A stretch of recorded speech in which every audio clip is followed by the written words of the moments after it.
Welcome back to the Wealth Actually podcast, the show that features artists, entrepreneurs, experts, and commentators that will give you the right knowledge, planning, and guidance so you can preserve your assets and enjoy your wealth. Learn more and subscribe today at wealthactually.com. This podcast is for educational and entertainment purposes. It is neither investment, legal, nor tax advice and does not represent the opinions of the employers of the host or guest. And now, here's your host, Fraser Rice. Welcome back to the Wealth Actually podcast. I'm Fraser Rice. While all families in the U.S. should have an estate plan, a comprehensive plan is particularly important when your family ties and assets span more than one country. Estate planning can be a challenging task for anyone, but add multiple citizenships and foreign assets into the mix, and it can become downright formidable. That said, failing to have a plan in place can leave your family at risk. To help us navigate these issues, we have estate planning attorney Shannon McNulty with us to talk about how to protect your family when you cross borders. Shannon is an estate planning attorney and founder of the Village Law Firm in New York City. She provides comprehensive tax and estate planning for New Yorkers and their families. Shannon has a particular focus on global families with young children. She has a CFP designation from the CFP Planner Board of Standards, and she's on the board of directors of the Estate Planning Council of New York City. Shannon is the host of the Global Village Law and Money podcast, which is a resource to help foreign nationals make smart legal and financial decisions. Welcome aboard, Shannon. Thanks so much for having me, Fraser. Well, estate planning is crazy in its own right when you're dealing with U.S. citizens. And when you start throwing in cross-border issues in foreign countries and so on, it gets that much more complicated. Maybe take us a little bit on how you got involved with dealing with families on a global basis. Sure. So I've always been interested in other cultures. When I was in college, I majored in international studies. And after law school, I went on to work for a large firm that specialized in international transactions. So I kind of had that as my background. And when I opened my law firm in New York City, as you know, New York City is full of people from all over the world. I think it has a foreign-born population of over 35%. So it's almost hard to practice here without running into some kind of cross-border issues. But I think that the biggest reason that I cater to this population is that there's just such a huge need. Not a lot of estate planning lawyers have this kind of expertise. And as we'll discuss, it's just so critical for this population to have a really good estate plan in place. So talk to us about the importance. I think most people who listen to this show understand that having an estate plan is key. You don't want things to sort of become the vagaries of the court, or if you have no documents in place, there's lots of interpretation that can go into place there. If things haven't been reviewed in a timely manner, you may be dealing with an environment that was 5 or 10 or 15 years ago and maybe not so current now. But the global perspective, maybe the global dimension to this, why is it so important to really hone in on the situation both here and abroad for families? Sure. As you mentioned, it's really important for anyone to have an estate plan because in terms of the distribution of the assets or the transfer of the assets, there could be a lot of legal obstacles, there could be a lot of red tape, bureaucracy. But when we're dealing with cross-border families, it becomes infinitely more complicated and infinitely more stressful for everyone involved and infinitely more expensive. So if we have a plan in place beforehand, it can prevent a lot of those things from being so awful as they might be. The other really important part is that you want to make sure that if you have young kids here, and I work with a lot of families with young kids, that your kids are really well protected. And if you are not born here, there's a really good chance that your close family members are not living in the US, that they're living in your home country. And so this has implications both as a legal matter and as a practical matter. So non-US citizens may be legally disqualified from serving in certain roles, such as an executor. And just as a practical matter, they may not be able to speak the language in order to navigate the legal system here. They may not be able to get on a flight to come over here. And I mean, we saw this during COVID, a lot of flights were grounded. You couldn't even get into some place if you were even able to get a visa. So all of these things just make the risks of not having that plan in place all the more salient. And the other way around, too. I dealt with a lot of U.S. citizens who suddenly have ties to other countries, and they just sort of assume that, oh, well, the U.S. system is how everything works. No, that's not the case. France has a way of doing things. Russia has a way of doing things. The UK has a way of doing things.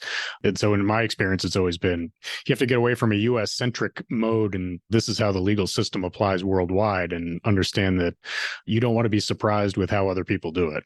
Absolutely. And a lot of my clients, they come from countries where it's not very common to have a will. Like, that's not something that is typical. There are very strict procedures and rules as to what happens when you pass away. You're not even allowed to leave your assets maybe to the person who you would want to leave them to. There's inheritance rules that are pretty strict in those countries. And so there's not really a big need to have a will. And so when you come to the US, you might think that, well, things work the same here. And they are kind of surprised to learn that they don't. So what are the basic things in an estate plan that these families that have international ties that they should address? So the most important thing is, if you have young kids, you want to make sure that you have a guardianship plan for them. A guardian is someone who legally has responsibility for your kids if you're not alive or capable of taking care of your kids. That's always the most important thing, because that's more important than any amount of money. Other than that, you want to make sure that your assets can be transferred and available for the use of your family pretty much immediately, because those assets are going to be needed to pay a lawyer, to pay travel fees, to take care of any number of mortgage payments or childcare payments, all of these things that cost money. And if your assets, if you don't have a way to kind of easily transfer those assets, then your family members could be really burdened by that. Another aspect of estate planning is, this is really for domestic or international, is making sure you have a plan in case you became incapacitated. So if you were in the hospital and you're unconscious, who is making medical decisions for you? Who is also paying your bills, those mortgage bills, rent bills? And finally, you want to make sure that you're minimizing your taxes, because this is an area, unfortunately, where we can have some pretty draconian tax bills if we're not careful about how transactions are structured. So can a parent designate a guardian for their children who don't live in the United States? The answer is yes. And this is one of the most common questions I get. But it's really important to understand that it's not a simple process. And just because you have designated, usually we would designate this person in your will, but even though they're designated in your will, doesn't mean they automatically become the guardian. The court also has to approve that designation. And if somebody is outside of the US, then that process becomes very lengthy and complicated. And there is a chance that the court will not approve that choice of guardian at all if they have concerns about the location where the child would be going. So what happens if there's no guardian? This is a really tragic answer to this question, and that is that the court would assign the child to become a ward of the state. So they would enter into the foster care system. Yikes. So all the more reason, really, to get that guardianship component taken care of. You do not want that in any situation, I would think. No, and I've actually seen, there was recently a case that was not in New York, but I was consulted on, that a couple had passed away. They were Indian nationals and they had left an infant there, and their family wasn't in the US. All of their family, they had lots of family, but they were all in India. The neighbor took the child in and asked the court to be the child's caretaker. And he raised $300,000 on a GoFundMe for this child, and then put the child up for adoption on the internet. And a couple tried to adopt this child. It took almost 3 years for the child to be reunited with the family. Oh my gosh. A cautionary tale. You do not want that. Explain to us how you make the assets liquid and transferable to the people that you'd want to have them when you pass away. A lot of people don't realize, even in the US, that even if you're born in the US, that when we pass away, all of our assets are basically frozen at that time, and nobody is able to access them. In order to access those assets, generally you have to get an order from the court in a process called probate. Probate process can take quite a long time, and especially if we have like any kind of cross-border issues, it's going to take a lot longer and can be really lengthy and expensive. So what I usually do for clients is to structure their assets to avoid that probate process. And we do this most commonly with something called a revocable living trust. And so with the living trust in place, then I guess the next question is, if your kids are minors, how will you have those assets managed? Do you have an investment manager put in place? From a staffing perspective, do you have a corporate trustee, an individual trustee? What's your standard go-to on something like that? Sure. So in the revocable living trust allows the assets to avoid probate and for the family member or friend or whoever it is that you've appointed to manage those affairs immediately. And then the assets that are left to the child would be held in further trust, and the trust document would designate a trustee to manage those assets. It really depends on how much money we're talking about, whether you want to have a corporate trustee. A lot of my clients will just have a family member, and then the family member could appoint a corporate trustee. That's kind of often how we would structure that. But if somebody is outside of the US, if your family is outside of the US, you just want to make sure that that trust is flexible and enough in order for them to manage the money, or you have to also consider the tax implications of how that would play out. That sounds reasonable to me. Let's go back to the incapacity planning. How does that fit in with this framework that you're describing? So the main documents that we use for incapacity planning are a healthcare proxy and a power of attorney. The healthcare proxy is a document that allows someone to make medical decisions for you. And power of attorney is a document that authorizes someone to sign legal documents and to access your finances and manage your financial affairs. And to get back to the tax component, this is probably worthy of not only an episode of a podcast, but a whole podcast devoted to it in and of itself. But in general, what do global families need to know about the taxes in that estate planning context? Yeah, it's hard to answer this in a part of a podcast, but you want to just be really careful. Anytime money is moved from one person to another, there could be a tax on it. And especially if it's moved across borders, there may be even more complicated or more draconian taxes on that. So I would say one is that generally people who are not US residents and not US citizens, be very careful about making investments in the US, whether that's property or a brokerage account or something like that, because you could end up with a very, very high tax bill if you passed away, or your family could end up with a very high tax bill in that situation.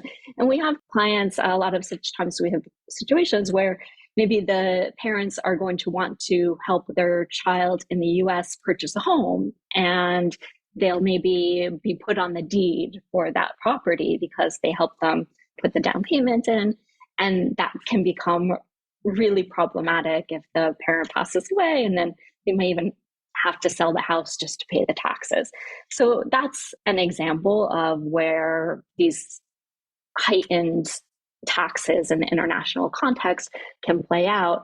But you just want to make sure that anytime you're moving assets from one person to another, even among spouses, because if you're not US citizens, if both spouses are not US citizens, there could end up being a tax just on transfer between spouses. So I think that the takeaway is really you need to get professional help, either from a tax advisor, from a lawyer, on how to structure any kind of transaction like that before you do it, because afterwards it could be too late. And to do it from the different jurisdictions that could be affected, so the outside country and the United States. Yes, absolutely. And when we have clients either who have assets in another country or the tax reach of that country is long, meaning that they may be still, even if they're living in the US, they could still be subject to the tax jurisdiction of the other country. Then we have to make sure that we're working with a tax practitioner in that other country to coordinate and minimize the taxes in both countries as best we can. We're winding down here. Shannon, can you just give us a quick summary of these essential documents that global families should have in place?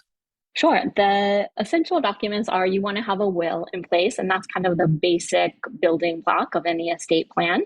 A will designates where your assets go and also designates a guardian for your kids. You also want to have in place, in most states, what's called a standby guardianship or a temporary guardianship, and that allows someone to serve as the guardian until the guardian in the will is appointed.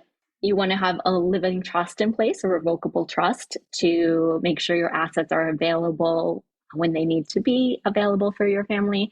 If something happened to you, you want to have a healthcare proxy and a power of attorney for your incapacity planning. And those are, I think, the big five, I would say. Terrific. Really sound advice. Thanks so much for coming on here. How does the audience find you if they have questions or if they think the situation applies to this type of cross-border planning? Yeah, my website is thevillagelawfirm.com. And I also have a podcast, which is Global Village Law and Money podcast, which can be really helpful if you are a global family or a global individual. Well, thanks so much for being on. Before we sign off here, as we're both podcasters, maybe talk a little bit about some interesting things that have come up in your podcasting travels. Have you had any interesting discussions or funny stories around that? There's always interesting stories or bloopers